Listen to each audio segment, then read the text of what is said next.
Hola, soy tu inteligencia artificial. ¿En qué te puedo ayudar hoy? ¿Alguna vez te has preguntado cómo luciría una inteligencia artificial si fuese una persona? ¿De qué color sería su piel? ¿Pertenecería a alguna clase social? ¿Tendría alguna nacionalidad? Yo creo que lo vería como una persona blanca norteamericana. ChatGPT más como un hombre gringo, blanco, clase media. Fuera una persona como estereotípica, como con características así como podría ser una persona blanca, así. Cuando, por ejemplo, uno le pide hablar como chileno, entre comillas, es como si uno escuchara literalmente a alguien de Estados Unidos. Pero si Latinoamérica tuviese su propia inteligencia artificial, ¿cómo crees que sería? Las inteligencias artificiales hay una tendencia a que excluyan a los siempre excluidos, los históricamente excluidos, minorías. Muchas veces minorías no en cantidad, sino en representatividad. Mujeres, personas africanas, latinoamericanas, incluso asiáticas, ¿ya? También no representa bien minorías raciales en particular, de género, de identidad personal, incluso personas mayores o niños y niñas. Gabriela Arriagada es filósofa dedicada a la ética de la inteligencia artificial. Es autora del libro Los sesgos del algoritmo. Además, integra el equipo del proyecto LATAM GPT, que trabaja por construir un modelo de inteligencia artificial desde Latinoamérica.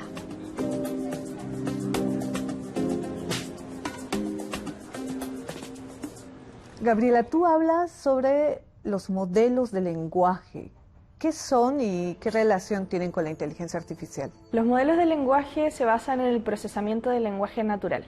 El procesamiento del lenguaje natural es un tipo de entrenamiento que se hace en sistemas de inteligencia artificial y justamente lo que hacen es estadísticamente predecir patrones lingüísticos, ¿cierto? Se entrenan con una arquitectura que se llama la arquitectura de los transformers y lo que hacen es que básicamente siendo alimentados por una serie de datos se preentrenan, se refinan y luego hacen una simulación del lenguaje natural. Por eso se llama procesamiento del lenguaje natural y llamamos a eso el lenguaje que todos nosotros hablamos en el día a día.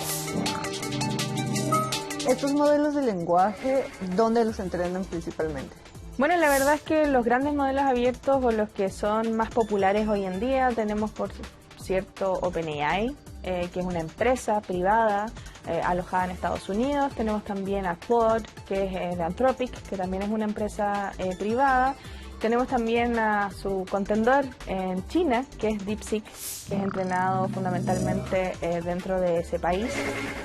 Y también tenemos una serie de otros modelos pequeños. Han surgido iniciativas en diferentes partes del mundo. En general tenemos ciertos contendores, que son aquellos que lideran el desarrollo de este tipo de modelos y los que muchas veces están también sentando el tono de cómo esto sigue avanzando de aquí en adelante.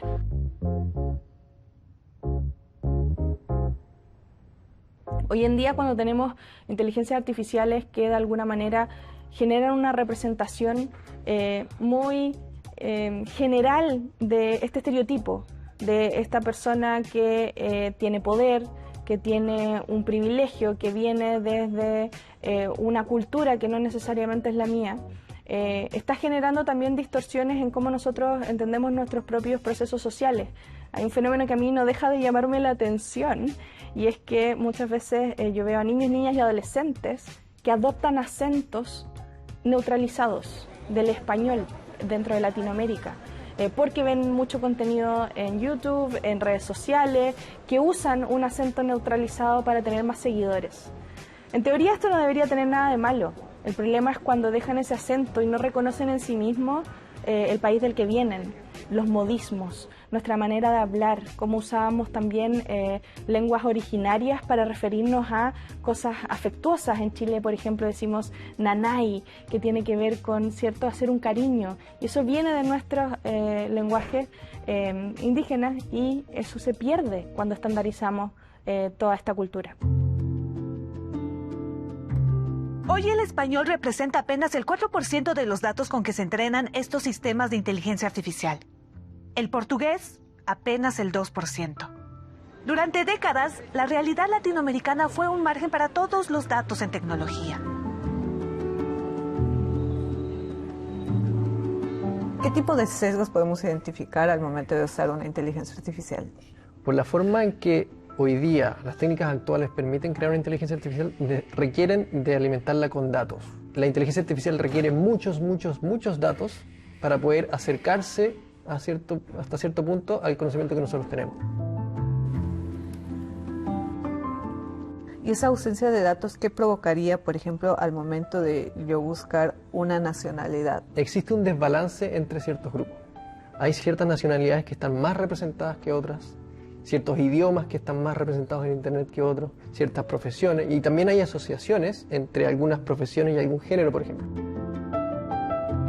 Si uno le pregunta por una mujer de Chile, comencemos con eso, vemos que nos dibuja una mujer que, si yo la observo, puedo decir, en realidad, yo me podría creer de que es una persona común de Chile, y la dibujan en un mercado, ¿cierto? En una feria, como se dice aquí. ¿Ya? Pero si le pedimos varias veces, vemos que siempre nos dibuja a una persona, una mujer, en un mercado. Por ejemplo, a la mujer irlandesa es como que el fondo es el paisaje, pero la mujer chilena es como el mercado, ¿no? ¿Será por este estereotipo de asociación del latinoamericano a los mercados populares? Definitivamente algo de eso hay, y también puede ser por la proporción de datos que existen en Internet. Tal vez en Internet hay mayor proporción de la asociación de mujer con un mercado y hombre con la calle, o chileno con algunos fondos, o mujeres, o irlandeses con un fondo más natural. Esteban dijo, mi mejor amigo. ¿Dónde está Esteban? Yo. Ya, ¿por qué dijiste que es tu mejor amigo? Ah, no. Como el amigo que uno cuando necesita buscar algo a la mano rápido. Ya. Ok, una herramienta que en el fondo te salva en el momento. ¿Y qué uso estás pensando en particular? ¿Qué le preguntas? Últimamente preguntas médicas por temas de eso. Y esto asumo que se lo estás preguntando a un chatbot. Es un chatbot, ya. Peligroso. Sí, no, peligroso. ¿Las inteligencias artificiales son neutrales? Porque tú lo mencionaste hace poco. Las inteligencias artificiales no son neutras precisamente porque cuando uno concibe la tecnología suele pensar que porque está basada en estadística, en matemática, tiende a ser más fría, no tiene emociones de por medio. Pero eso en realidad es una mala percepción de la tecnología como la inteligencia artificial. No es una mera calculadora que te va a hacer el cálculo matemático y ya. Sobre todo cuando tenemos inteligencias artificiales, como por ejemplo los grandes modelos de lenguaje, que están creadas para emular contenidos humanos, en este caso, el lenguaje natural. Por esto, es que es muy importante que cuando nosotros hablemos de inteligencia artificial, en este curso, lo vamos a entender desde una perspectiva que nos dice que todo quehacer científico y tecnológico tiene un punto de vista. No vamos a pretender que es simplemente una herramienta. No vamos a pretender que es neutral. No vamos a pretender que está aislada de un contexto. Refleja el punto de vista de quien la produce.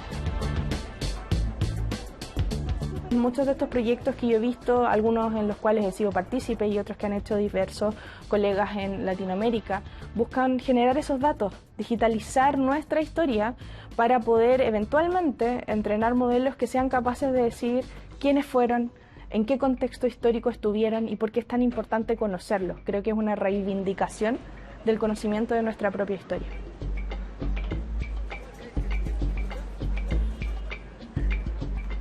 En el caso de que se pueda concretar una inteligencia artificial como LATAM GPT, ¿cuál sería la diferencia con una inteligencia artificial tradicional?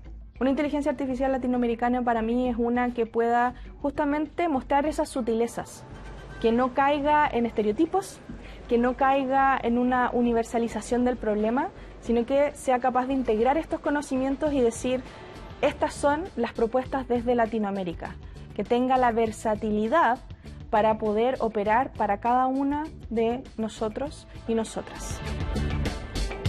Existe una inteligencia artificial en desarrollo para Latinoamérica y el Caribe. Pero ¿quiénes están haciendo el esfuerzo detrás de este proyecto? Este proyecto siempre fue estratégico, junto, por ejemplo, con el índice de inteligencia artificial. Y lo que nos fuimos dando cuenta es que el CENIA no tenía ni los datos suficientes, de hecho Chile no tenía los datos suficientes para entrar a un modelo de esa magnitud, no teníamos el cómputo necesario, estamos hablando de una inversión en cómputo muy significativa, y no teníamos el talento. Y ese proceso de curatoría de datos y la generación de este corpus de LATAM ha sido sumamente desafiante porque nos ha enfrentado al desafío de cuál es la gobernanza de esos datos. Este proyecto nació en 2020 preguntándose si Latinoamérica podría tener su propia inteligencia artificial. 5 años después se presentó oficialmente el LATAM GPT. Pero, con todo este modelo de lenguaje creado, ¿qué tan cerca está Latinoamérica y el Caribe de tener su propia inteligencia artificial? Las opiniones están divididas. Estamos muy cerca de poder ser otra contraparte. Muy lejos. Tener su propia inteligencia artificial entendido como que haya un modelo público al cual yo le pueda consultar en un aplicativo web, como podría ser GPT o Gemini o qué sé yo, es un tema de recursos solamente. Para que tú te hagas una idea, un día de sostener esa infraestructura de cómputo cuesta más o menos $250.000 diarios.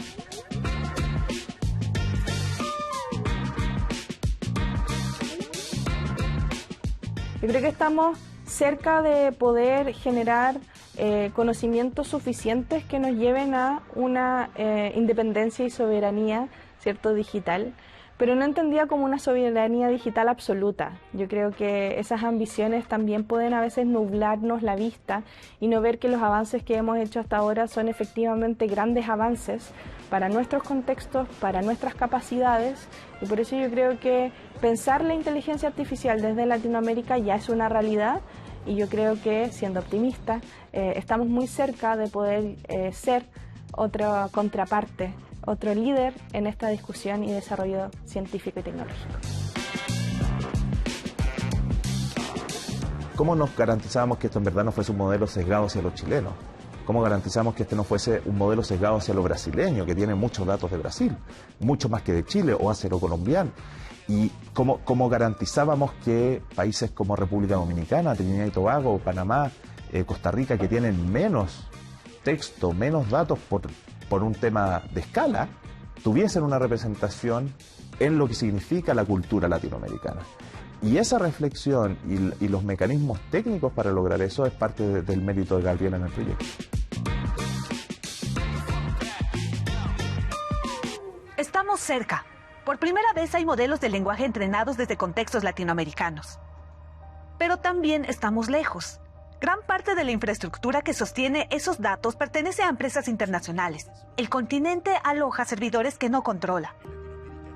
De todas formas, avanzamos, porque esta tecnología no solo determinará el futuro, sino también el conocimiento. Gabriela, yo quiero que me cuentes ¿a qué te refieres tú cuando hablas de sesgos en la inteligencia artificial? Porque parece que los sesgos los tenemos los humanos, pero ¿acaso la inteligencia artificial también tiene esta cualidad? Sí, bueno, he estudiado sesgos los últimos 7 años de mi carrera y justamente lo interesante de estos sesgos es que si bien hay parte de estos sesgos que se presentan en la inteligencia artificial que provienen de los humanos, hay otros que son propios de la inteligencia artificial. En general, yo los clasifico en 3 grandes tipos de sesgos: sesgos cognitivos, sesgos sociales y sesgos técnicos.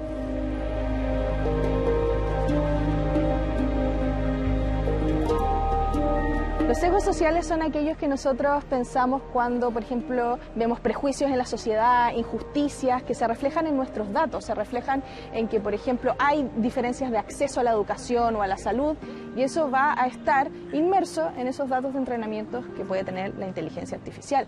También tenemos sesgos técnicos que justamente apuntan al funcionamiento mismo de la máquina. son algoritmos, pueden fallar, son computacionalmente estadísticas que hacemos, ¿cierto?, en la inteligencia artificial, y eso puede tener sesgos relacionados con cómo las variables pueden ir afectando la eficiencia de estos modelos. Y finalmente tenemos los sesgos cognitivos, y los sesgos cognitivos justamente hablan de nosotros. Okay. Hablan de los humanos, del rol que nosotros tenemos en el desarrollo de la inteligencia artificial, y hablan también de esa capacitación profesional que nosotros necesitamos para no influir, por ejemplo, en una mala interpretación, un mal uso y un mal diseño que podemos llevar a estas tecnologías.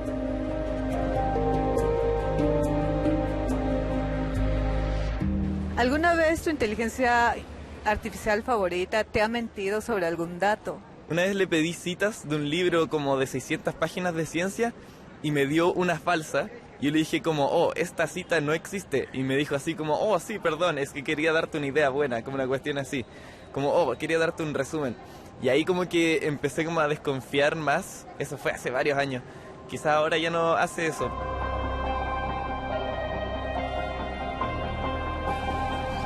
Era como un trabajo sobre una canción y yo necesitaba una cita sobre esa canción. Y yo voy, veo la frase que me tira y esa frase ni siquiera era como de ese autor, era una canción muy distinta, ni siquiera el mismo nombre, pero era falsa, como que no era de la canción que yo estaba solicitando, no era verídica.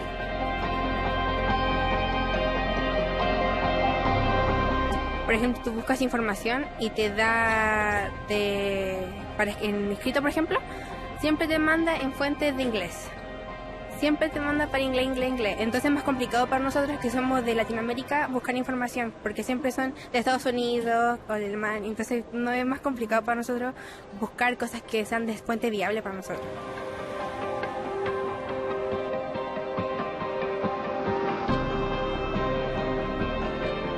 Por ejemplo, si yo soy de Perú y pregunto ¿dónde nace el pisco?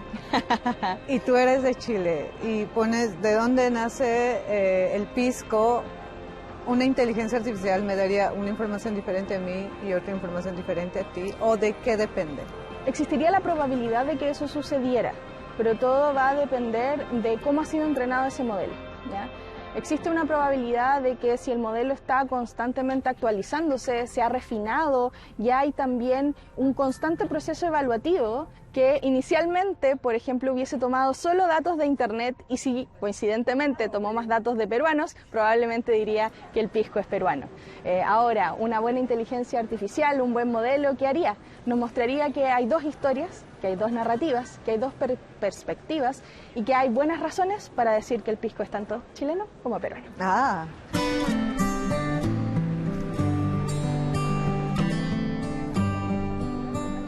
Si yo hago una inteligencia artificial con mis valores, mi cultura, mi forma de ver el mundo, ¿eso afectaría a quien usara esa inteligencia artificial? Sí.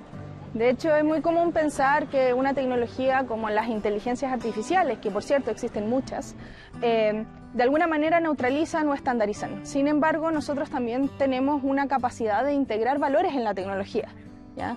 ¿Y eso qué implica? Implica que la manera en que nosotros recopilamos ciertos datos, en que le damos ciertas instrucciones o retroalimentación.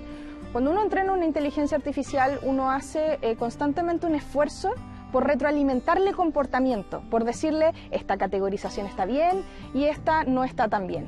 Y en esa retroalimentación uno puede generar lo que se llama como benchmarks. Los benchmarks son maneras en que nosotros tenemos para evaluar si es que está haciendo lo que nosotros queremos que haga.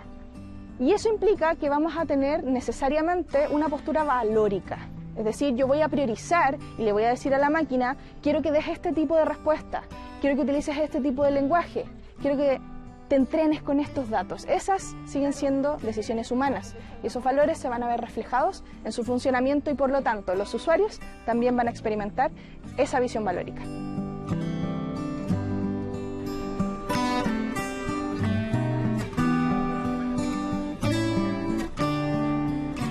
Entonces nosotros también estamos siendo afectados con los valores de una persona que ha creado una inteligencia artificial, pero no solamente eso, también debemos adoptar prejuicios, sesgos de otros sujetos. ¿Es así? Es una posibilidad. De hecho, un uso crítico de la tecnología muchas veces ayuda, y de hecho por eso soy ferviente creyente de que tenemos que democratizar el conocimiento sobre estas inteligencias artificiales. Muchas personas las utilizan de manera poco crítica pensando que es un juego más, es solo conversar, son solo datos, no me afectan en nada. Pero tener mayor conocimiento sobre las políticas de privacidad, sobre esos potenciales sesgos, sobre cómo la respuesta de una inteligencia artificial podría llegar a influenciarme a cambiar mi toma de decisiones.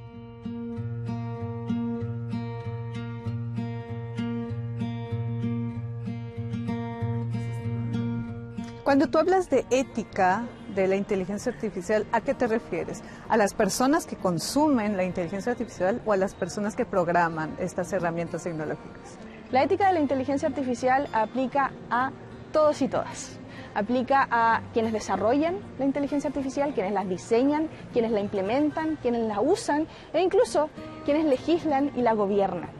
La ética de la inteligencia artificial es una disciplina de las éticas aplicadas que justamente toma fundamentos normativos, toma valores, toma principios y los traduce en cuestiones concretas, en cómo vamos a escoger una variable, en cómo vamos a evaluar un algoritmo, en cómo vamos a ser capaces de usar criterios tan difíciles como el criterio de justicia y transformarlo en un criterio que podemos aplicar para disminuir la discriminación, por ejemplo, que un algoritmo podría tener en clasificar personas.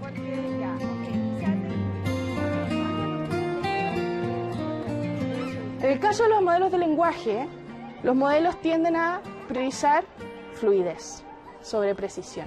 Lo único que hace es estructuras de lenguaje que emula. Si el contexto que nosotros le damos da a pensar que nosotros estamos hablando de una verdad, a pesar de que sea una opinión, el modelo del lenguaje lo va a replicar. ¿Quién decide cómo entrenar ese modelo? ¿Quién decide cuál va a ser el límite? ¿Quién decide qué datos entregarle? Las normas no son universales, lo respetuoso puede cambiar. Y esas son las preguntas sustanciales que ustedes se van a hacer respecto de la ética de la inteligencia artificial.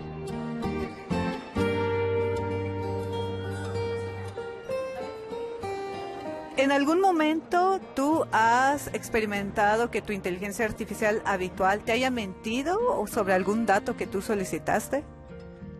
¿Mentido? ¿O te haya dado una información falsa? Temas políticos en China, solía censurarlo, decir que no podía responderlo. Y antes uno podía ver como el procesamiento de información de DeepSeek, como que decía como el paso a paso de lo que pensaba y cómo responderlo, y después daba una respuesta final. Y ahí uno podía ver como que pensaba en eso, pensaba en el hecho, y después la respuesta final era como no puedo responder. Por ejemplo, estaba buscando leyes para un trabajo y de Chile en específico y siempre me daba no las correctas. ChatGPT, cuando le pido resúmenes, muchas veces inventa cosas de libros que no tienen nada que ver.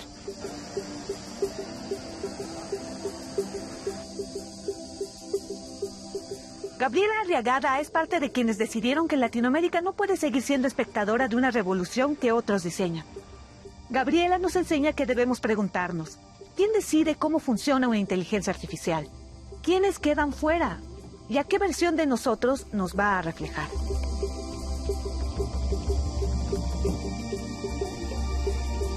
Antiguamente, cuando no recurríamos a la tecnología para leer un libro o no recurríamos a la tecnología para buscar información, necesariamente íbamos a las bibliotecas, a las enciclopedias, a otros. Íbamos a nuestros abuelos, a nuestros ancestros, a la cultura tradicional. Y eso significaba que la búsqueda de nuestras respuestas partía inicialmente de lo vivido, partía de la conexión, partía de estar presente. Cuando yo preguntaba, pasé por mi etapa de preguntar todo, ¿pero por qué? Y mis papás decían, descubrámoslo, en conjunto íbamos a un libro, en conjunto íbamos a preguntarle a la vecina que sabía de plantas medicinales por qué la manzanilla servía para alguna cosa. Y eso ahora es pregúntale a Google. Cuando se habla de inteligencia artificial, por lo general la asociamos como al futuro, ¿no? Pero, por ejemplo, tú te hiciste las preguntas más importantes cuando eras una niña. ¿Qué preguntas deberíamos hacer nosotros ahora como sociedad acerca de la inteligencia artificial? Yo creo que deberíamos preguntarnos en qué humanidad nos queremos convertir. Yo creo que estuvimos mucho tiempo muy seguros de quiénes éramos, que éramos los humanos, que íbamos a hacer progreso científico y tecnológico y que teníamos poderío por sobre ese avance. Sin embargo, ahora siento que la pregunta se ha desvirtuado, que ese avance de alguna manera viene a reflejar intereses más económicos que intereses más sociales o de un desarrollo mucho más holístico. Yo creo que la pregunta que tenemos que hacernos ahora es ¿en qué humanidad nos vamos a convertir si es que no somos capaces de entender esta revolución tecnológica éticamente?